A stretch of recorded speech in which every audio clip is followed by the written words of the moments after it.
Қараңыздар, мына жерде ең бірінші компьютердің құрылғыларынан бастайық, иә. Көріп тұрғандарыңыздай, мына жерде мындай кішкентай зат тұр. Бұл блок питания деп айтылады, немесе перебойник деп айтылады. Осы арқылы біз электр қуатын полностью осыған беру арқылы, жаңағыдай былайша айтқанда свет өшіп жанып жатқан кезде, мысалға кейде болады, свет ойнайды ғой, сондай кездерде перебойник өшетін болса, ары қарай уже оны тек мынаны басу арқылы ғана қосуға болады. Бір рет өшкеннен кейін қайтадан ойнамайды. Бұл бізді жаңағыдай компьютерді күйіп кетуден сақтайды.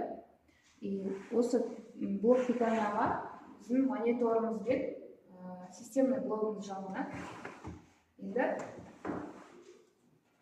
монитордың өзінің мысалға тоже өзі жеке тұрады, бірақ міндетті түрде ол системный блокқа жалғанып тұрады. Енді қараңыз, мына жерде бізде системный блок пен перебойник тұр, иә. Системный блоктың өзінің қосатын мынандай кнопкасы бар. Барлық бүкіл жаңағыдай техникалардың барлығында осындай кнопка болады, яғни қосып өшіретін мынандай белгі болады, иә. Осыны бассаңыздар, бірінші системный блок қосылады. Жалпы негізі компьютердің жұмыс жасайтын нәрсесі негізі именно системный блок. И осы системный блок арқылы басқа нелердің барлығы жұмыс жасайды. Басқа жаңағыдай монитор, пернетақта, клавиатура дейміз ғой, мышка, барлығы тек осыған жалғанады. Енді қараңыздар, бізде арқасында осындай разъемдар деп айтылады, мынаның барлығы жалғанатын жерлері, осындай жалғанатын жерлер бар. Мынау бізде мониторды немесе проекторларды қосуға болады мына затқа. И мынау да бізде мониторға, проекторға арналған разъем. Көрінісін қазір көрсетіп жіберейін. Қараңыздар, көрінісі мынандай болады. Осындай болады. И осы арқылы дәл осындай шнурмен и жаңағыдай мынадай шнурмен жалғанады. Мониторда жалпы монитор рөлін атқаратын кез келген проектор болсын, барлығы тек сол осы екі разъем арқылы қосылады. Енді бізде интернет мынандай локальный сеть арқылы қосылады. Локальный дегеніміз міне. Мынау интернеттің шнуры. Бұл көбінесе телефондарда болады, домашний телефондарда и Wi-Fi роутерларда болады. Wi-Fi роутерді прямой компьютерға қосқыңыз келсе, осындай шнур алып алатын болсаңыз, прямой компьютерға немесе ноутбукқа қосуға болады. Кейбір жағдайларда интернет всегда бұндай немен емес, басқаша жаңағыдай кәдімгі флешка сияқты немен де қосылып тұрады. Енді мына жерде бізде екі мындай флешка сияқты не бар, разъем бар. Бұл бізде біреуі пернетақтанікі, клавиатуранікі, екіншісі мышканікі. Мынау мышканікі, мынау клавиатуранікі.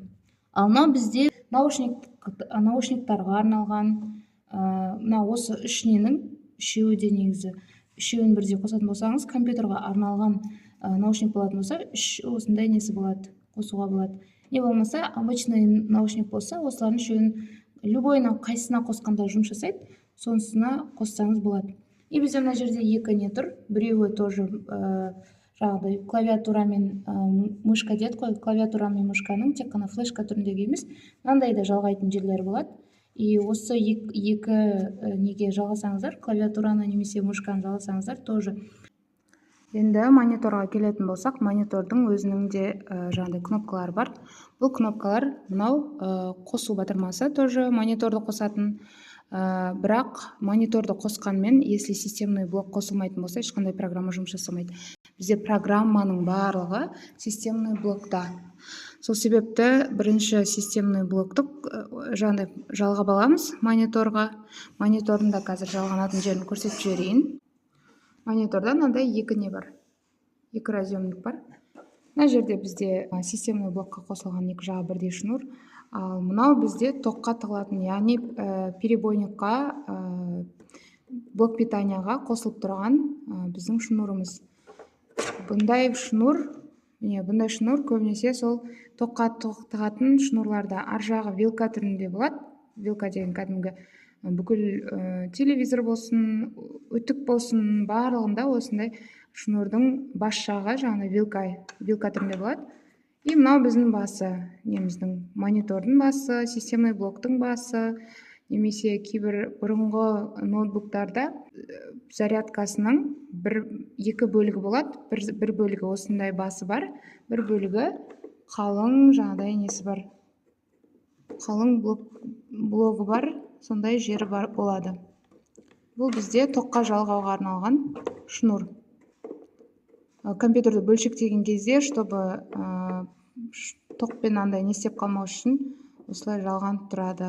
Тоқпен жаңағыдай ішінде тұрған сымдары майысып кетпеу үшін, мысалға жинаған кезде, бір жерге тасыған кезде майысып сынып кетпеу үшін осылай бөліктеп шнурларды бөлек, мониторды бөлек өздерінің қораптарына салып жинайды. Енді қараңыздар, мен бірінші монитор қосып аламыз. Жалпы мониторды қосып алсақ, осындай түс жанады. Мынандай қосылды, бірақ бұл толықтай қосылды деген сөз емес. Көріп тұрсыздар, ешқандай сигнал жоқ, нет сигнала деп шықты. Оның себебі бізде системный блок қосылған жоқ. Системный блокқа басамыз. Содан кейін барып тұрып, бізде компьютер толықтай жұмысқа дайын болады. Системный блок қосылғаннан кейін ғана. Міндетті түрде қосқаннан кейін өшіретін кезде мына жерде мындай пускты басамыз. Мындай выключение деген кнопканы басамыз. Завершение работы деп өшіреміз. Неге? Себебі бұл сіздердің ноутбуктарыңыздың, компьютерларыңыздың ішкі нелеріне, настройкаларына зиянын тигізбеу үшін осылай өшірген дұрыс. Бірден системный блокқа басып, мына жақтан өшіруге болмайды. Өйткені компьютер күйіп кетеді. Сол себепті осыны міндетті түрде естеріңізде сақтаңыздар. Қарап тұрсаңыздар, компьютерда выключениені басқан кезде 4 түрлі режим шықты. 4 түрлі режим барлықтарыңызда бар, ол тек қана компьютерда ғана емес, ноутбукта да болады. Енді қараңыздар, перезагрузканы білесіздер, ол қайтадан өшіріп, қайта қосуға арналған. Кейде программалар қатып қалып жатқан жағдайда перезагрузканы басып, қайтадан компьютерді қоссаңыздар болады.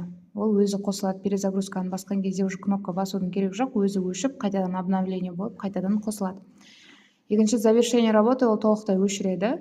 Спящий режим деген ол сіздің жұмыстарыңыздың барлығы тұрғанымен оны жаппай, просто так спящий режимге түседі.